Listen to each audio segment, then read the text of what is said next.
Hello everyone, welcome to Divya education. आज है 15 सितंबर और 15 सितंबर से रिलेटेड हमारे जितने भी करंट अफेयर्स के क्वेश्चन बन सकते हैं जो कि हमारे किसी भी कॉम्पिटिटिव एग्जाम के लिए इम्पॉर्टेंट हो सकते हैं, आज हम उन सभी क्वेश्चंस को यहाँ पे सॉल्व करेंगे और साथ साथ इसकी व्याख्या की भी बात करेंगे ताकि इनसे रिलेटेड और भी यदि क्वेश्चन बन रहे हैं तो वो भी हम आसानी से सॉल्व कर लें। ठीक है, सो यदि हम बात करते हैं कल के अभ्यास प्रश्न की, इसमें पूछा गया था कि पूर्व राष्ट्रपति प्रणब मुखर्जी को किस वर्ष भारत रत्न से सम्मानित किया गया था।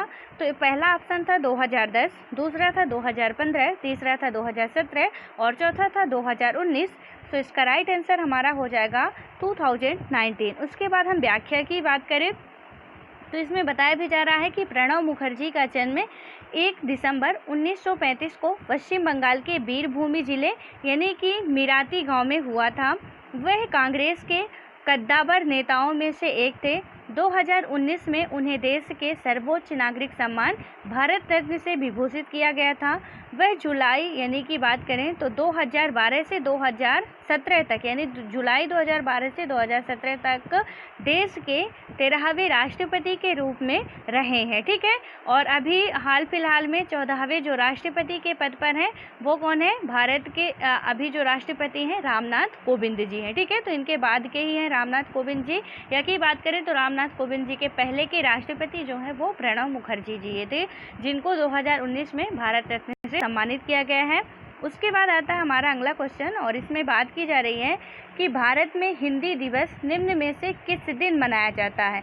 इसमें पहला है हमारा 10 जनवरी को, दूसरा है हमारा 15 मार्च को, तीसरा है हमारा 14 सितंबर को और चौथा है हमारा 12 अगस्त को। तो इसका राइट आंसर हो जाएगा 14 सितंबर को। ठीक है, उसके बाद हम बात करें व्याख्या की तो इसमें बताया भी जा रहा है कि जो हिंदी दिवस है वो भारत में प्रत्येक साल 14 सितंबर को मनाया जाता है। इस दिवस पर हिंदी दिवस के उत्थान तथा विकास के लिए गोष्ठी आदि आयोजित की जाती है। हिंदी दिवस मनाने का मुख्य उद्देश्य देश में लोगों को हिंदी के प्रति जागरूक करना है। ठीक है, क्योंकि हम जितने भी डे मना रहे हैं वहाँ पे देखते हैं कि कोई ना कोई इनका मेन पर्पज होता है। ठीक है, ये डे मनाने का ऐसा नहीं है कि ऐसे ही फालतू में मना दिया जा रहा है। इनका एक स्पेशल डे इसीलिए रखा जाता है ताकि हमारा मतलब रहने वाले देश के प्रत्येक नागरिक का ध्यान कहाँ पे उधर आकर्षित हो। ठीक है, तो यहाँ पे भी इसीलिए मनाया जा रहा है ताकि लोगों का हिंदी के प्रति और रुझान बढ़े। उनका जो भी उद्देश्य होता है वो हिंदी के प्रति जागरूकता फैलाना होता है। ठीक है, पहला आधिकारिक हिंदी दिवस कब मनाया गया था? तो 14 सितंबर 1953 में मनाया गया था। संविधान सभा द्वारा 14 सितंबर 1949 को एक मत से निर्णय लिया गया कि हिंदी ही भारत की राजभाषा होगी। ठीक है, तो भारत की राजभाषा भी क्या है? हिंदी ही है। और हालांकि जो हमारे सुप्रीम कोर्ट में या संसद में कामकाज होते हैं ज़्यादातर इंग्लिश में ही होते हैं, बट भारत की जो राजभाषा है वो हिंदी है। ठीक है, और ये हिंदी दिवस मनाया कब से जा रहा है? तो 14 सितंबर 1953 से मनाया जा रहा है। उसके बाद हम बात करते हैं अगले क्वेश्चन की, तो इसमें पूछा जा रहा है कि ऑस्ट्रेलिया के निम्न में से किस टेनिस खिलाड़ी ने यूएस ओपन जीतकर अपना पहला ग्रैंड स्लैम खिताब जीत लिया है? तो इसका पहला है हमारा एलेक्जेंडर ज्वेरेव, देन सेकंड है हमारा डोमिनिक थीम और थर्ड है हमारा रोजर फेडरर और फोर्थ है निक लिंडल। ठीक है, तो इसका राइट आंसर हमारा हो जाएगा डोमिनिक थीम। उसके बाद हम बात करें व्याख्या की तो यहाँ पे बताया भी जा रहा है कि ऑस्ट्रिया, ठीक है, ऑस्ट्रेलिया नहीं है, ऑस्ट्रिया है। ऑस्ट्रिया के डोमिनिक थीम ने 2 सेट गंवाने के बाद 5वें सेट में अभूतपूर्व ट्राईब्रेकर में एलेक्जेंडर ज्वेरेव को हराकर यूएस ओपन मेंस सिंगल्स का खिताब जीत लिया। यह उनका पहला ग्रैंड स्लैम खिताब है। डोमिनिक थीम इससे पहले 3 ग्रैंड स्लैम फाइनल में हार चुके थे, जिसमें उनका मुकाबला फेडरर या राफेल नडाल से हुआ था। उन्हें फ्रेंच ओपन 2018 और 2019 फाइनल में नडाल ने और इस साल फरवरी में ऑस्ट्रेलियाई ओपन में जोकोविच ने हराया था। उसके बाद हम बात करें अगले क्वेश्चन की तो यहाँ पे हमारा अगला क्वेश्चन है कि दिल्ली एवं जिला क्रिकेट संघ यानी कि बात करें तो DDCA ने निम्न में से किसे अपना नया लोकपाल नियुक्त किया है? सो इसमें पहला है हमारा बदर दुरेज अहमद, और सेकंड है हमारा सौरभ चड्ढा, और थर्ड है आलोक वर्मा, फोर्थ में है रोहित अग्रवाल। तो इसका राइट आंसर हमारा हो जाएगा बदर दुर्रेज अहमद। उसके बाद हम व्याख्या की बात करें तो बताया भी जा रहा है कि दिल्ली एवं जिला क्रिकेट संघ DDCA ने 13 सितंबर 2020 को शीर्ष परिषद की बैठक के दौरान न्यायमूर्ति सेवानिवृत्त दीपक वर्मा को लोकपाल पद से हटाकर न्यायमूर्ति सेवानिवृत्त बदर दुरेज अहमद को फिर से इस पद पर नियुक्त कर दिया है। न्यायमूर्ति दीपक वर्मा हैदराबाद क्रिकेट संघ यानी कि HCA के भी लोकपाल हैं, और शीर्ष परिषद का मानना है कि एक व्यक्ति दो अलग अलग राज्य इकाइयों में एक ही पद नहीं संभाल सकता है।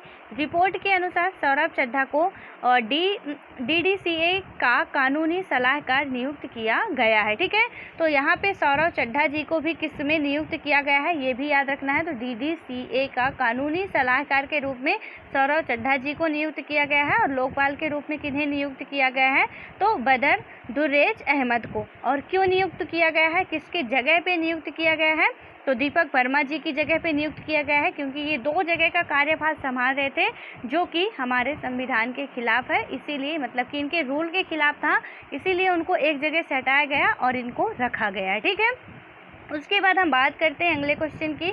हमारा अगला क्वेश्चन है कि इमामी लिमिटेड कंपनी ने हाइजीन रेंज के उत्पादों के लिए किस अभिनेत्री को अपना ब्रांड एम्बेसडर नियुक्त किया है। तो फर्स्ट है हमारा काजोल, सेकंड में है जूही चावला, और थर्ड में है माधुरी दीक्षित, और फोर्थ में है करिश्मा कपूर। तो इसका राइट आंसर हमारा क्या हो जाएगा, जूही चावला। उसके बाद बात करें व्याख्या की, तो इसमें बताया जा रहा है कि इमामी लिमिटेड कंपनी ने हाइजीन रेंज के उत्पादों के लिए अभिनेत्री जूही चावला को अपना ब्रांड एम्बेसडर नियुक्त किया है। कंपनी ने बताया कि उसने अपनी स्वास्थ्य देखभाल उत्पादों की नई बोरोप्लस श्रृंखला के लिए बॉलीवुड एक्ट्रेस जूही चावला को ब्रांड एम्बेसडर बनाया है। कंपनी ने इस साल अप्रैल में बोरोप्लस हैंड सैनिटाइजर को सफलतापूर्वक बाजार में उतारा है। जूही चावला हिंदी फिल्मों की अभिनेत्री, मॉडल, फिल्म निर्माता और 1984 की मिस इंडिया विजेता हैं। जूही चावला के मुख्य रूप हिंदी सिनेमा में काम किया है, मतलब मुख्य रूप से इन्होंने हिंदी सिनेमा में ही काम किया है। इसके अलावा इन्होंने मतलब कि उन्होंने बंगाली, पंजाबी, मलयालम, तमिल, कन्नड़ और तेलुगु भाषा की फिल्मों में भी काम किया है। ठीक है, उसके बाद हम बात करें अगले क्वेश्चन की, तो यहाँ पे हमारा अगला क्वेश्चन आता है, संयुक्त राष्ट्र की संस्था यूनिसेफ ने अपने बाल अधिकार अभियान यानी कि फॉर एवरी चाइल्ड्स के लिए किस अभिनेता को अपना सेलिब्रिटी एडवोकेट बनाया है। सो इसमें पहला है हमारा अजय देवगन, सेकंड में है परेश रावल, और थर्ड है अनुपम खेर, फोर्थ में है आयुष्मान खुराना। तो इसका राइट आंसर हमारा हो जाएगा आयुष्मान खुराना। उसके बाद व्याख्या की बात करें तो इसमें बताया जा रहा है कि संयुक्त राष्ट्र की संस्था यूनिसेफ ने अपने बाल अधिकार अभियान फॉर एवरी चाइल्ड्स के लिए आयुष्मान खुराना को अपना सेलिब्रिटी एडवोकेट बनाया है। बच्चों के प्रति हिंसा को समाप्त करने की दिशा में आयुष्मान खुराना यूनिसेफ की सहायता करेंगे। आयुष्मान खुराना ने साल 2004 में reality television show MTV Roadies का दूसरा सीजन जीता और एंकरिंग कैरियर में कदम रखा। उन्होंने साल 2012 में रोमांटिक कॉमेडी विकी डोनर के साथ अपनी फिल्म की शुरुआत की थी। ठीक है, उसके बाद अब हम बात करें अगले क्वेश्चन की। यहाँ पे हमारा अगला क्वेश्चन आता है, सामाजिक कार्यकर्ता एवं आर्य सभा के किस संस्थापक का 81 वर्ष की उम्र में निधन हो गया है। देन फर्स्ट है हमारा स्वामी अग्निवेश, सेकंड स्वामी दयानंद, थर्ड स्वामी अतुल, और फोर्थ है हमारा स्वामी जगत मोहन। तो इसका राइट आंसर हमारा हो जाएगा स्वामी अग्निवेश। उसके बाद हम बात करें व्याख्या की, तो इसमें बताया भी जा रहा है कि सामाजिक कार्यकर्ता, ठीक है, यानी social worker and Arya Samaj की प्रतिष्ठित हस्ती स्वामी अग्निवेश का निधन हो गया है। वह 81 वर्ष के थे। 21 सितंबर 1939 को जन्मे स्वामी अग्निवेश सामाजिक मुद्दों पर अपनी बेबाक टिप्पणियों के लिए जाने जाते थे। साल 1970 में आर्य सभा नाम की राजनीतिक पार्टी बनाई थी। 1977 में वह हरियाणा विधानसभा में विधायक चुने गए और हरियाणा सरकार में शिक्षा मंत्री भी रहे। उन्होंने साल 1981 में बंधुआ मुक्ति मोर्चा नाम के संगठन की स्थापना की। स्वामी अग्निवेश ने 2011 में अन्ना हजारे की अगुवाई वाले भ्रष्टाचार विरोधी आंदोलन में भी हिस्सा लिया था। ठीक है, उसके बाद हमारा आता है अगला क्वेश्चन और इसमें पूछा जा रहा है कि केंद्र सरकार की स्टार्टअप रैंकिंग में निम्न में से किस राज्य ने एक बार फिर से पहला स्थान हासिल किया है। सो हमारा फर्स्ट है यहाँ पे बिहार, सेकंड है पंजाब, थर्ड में है गुजरात और फोर्थ में है राजस्थान। तो इसका राइट आंसर हमारा हो जाएगा गुजरात। उसके बाद व्याख्या की बात करें तो यहाँ पे बताया जा रहा है कि गुजरात एक बार फिर से उद्यमियों के लिए स्टार्टअप्स इकोसिस्टम तैयार करने के मामले में सबसे अच्छा प्रदर्शन करने वाला राज्य बन गया। उद्योग और आंतरिक व्यापार को बढ़ावा देने के लिए निर्धारित विभाग यानी कि DPIIT द्वारा की गई राज्यों व केंद्र शासित प्रदेशों की रैंकिंग से यह तथ्य सामने आया कि यह रैंकिंग नए उद्यमियों को बढ़ावा देने के लिए स्टार्टअप इकोसिस्टम का विकास करने के मामले में कदम उठाने के आधार पर आधारित है। ठीक है, उसके बाद आता है हमारा अगला क्वेश्चन और इसमें पूछा जा रहा है कि किस राज्य सरकार द्वारा 209 करोड़ रुपए के कुल परिव्यय वाला भारत का सबसे बड़ा पिग जी तो मिशन लॉन्च किया गया है। तो इसमें हम बात करें पहला यहाँ पे पिग गेरी मिशन है, तो इसको लॉन्च किया गया है। तो इसमें पहला है मेघालय, दूसरा है कर्नाटक, तीसरा है तमिलनाडु और चौथा है पंजाब। तो इसका राइट आंसर हमारा क्या हो जाएगा, मेघालय होगा। उसके बाद व्याख्या की बात करें तो इसमें बताया भी जा रहा है कि मेघालय सरकार ने मेघालय सरकार के द्वारा 209 करोड़ रुपए के कुल परिव्यय वाला भारत का सबसे बड़ा पिग गेरी मिशन लॉन्च किया गया है। इसे मेघालय पशुधन उद्यम उन्नति सोसाइटी यानी कि MLEADS के तत्वाधान में और राष्ट्रीय सहकारी विकास निगम द्वारा वित्त पोषित किया जा रहा है। इस मिशन का मुख्य उद्देश्य अगले 3 वर्षों में 150 करोड़ रुपए के पोर्क वार्षिक आयात को कम करना और पिग गेरी मिशन के माध्यम से राज्य में किसानों को ब्याज मुक्त ऋण प्रदान किया जाएगा। राज्य सरकार किसानों को ऋण लेने के लिए प्रोत्साहित करने के लिए ब्याज का भुगतान करेगी। ठीक है, उसके बाद बात करें अगले क्वेश्चन की। इसमें पूछा जा रहा है कि विश्व प्राथमिक उपचार दिवस निम्न में से किस दिन मनाया जाता है। तो पहला है सितंबर के पहले शनिवार, सेकंड है हमारा सितंबर के दूसरे शनिवार, थर्ड में है अगस्त के तीसरे शनिवार और फोर्थ में जनवरी के चौथे शनिवार को। तो इसका राइट आंसर हमारा हो जाएगा सितंबर के दूसरे शनिवार को। और बात करें इसकी व्याख्या की तो बताया जा रहा है कि हर साल सितंबर के दूसरे सैटरडे को यानी कि सेकंड सैटरडे को दुनिया भर में चोटों को रोकने और जीवन को बचाने में प्राथमिक चिकित्सा के महत्व के बारे में जागरूकता फैलाने के लिए विश्व प्राथमिक उपचार दिवस मनाया जाता है। इस साल 12 सितंबर को विश्व प्राथमिक उपचार दिवस मनाया जा रहा है। इस दिन की शुरुआत वर्ष 2000 में international federation of red cross और रेड क्रिसेंट सोसाइटीज यानी कि IFRC द्वारा प्राथमिक उपचार की ज़रूरत और प्राथमिक उपचार करने के सही तरीके और प्राथमिक उपचार के लाभ के बारे में लोगों को शिक्षित करने के लिए की थी। ठीक है, तो ये हालांकि अभी 12 सितंबर को मनाया गया बिकॉज 12 सितंबर को सैटरडे था।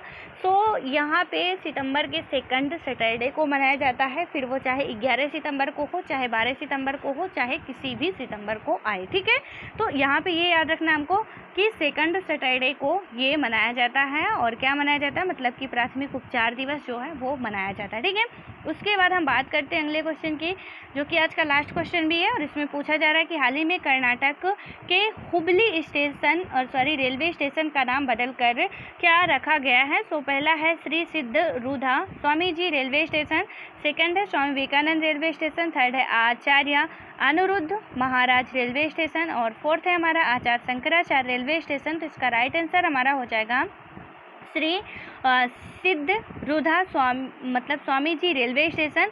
उसके बाद व्याख्या की बात करें तो इसमें बताया भी गया है कि कर्नाटक के हुबली रेलवे स्टेशन का नाम बदल दिया गया है। अब इसे श्री सिद्धरूढ़ा स्वामी जी रेलवे स्टेशन के नाम से जाना जाएगा। केंद्र सरकार ने हुबली के रेलवे स्टेशन का नाम बदलने के लिए हुबोलियों की लंबे समय से उठ रही मांग को पूरा कर दिया है।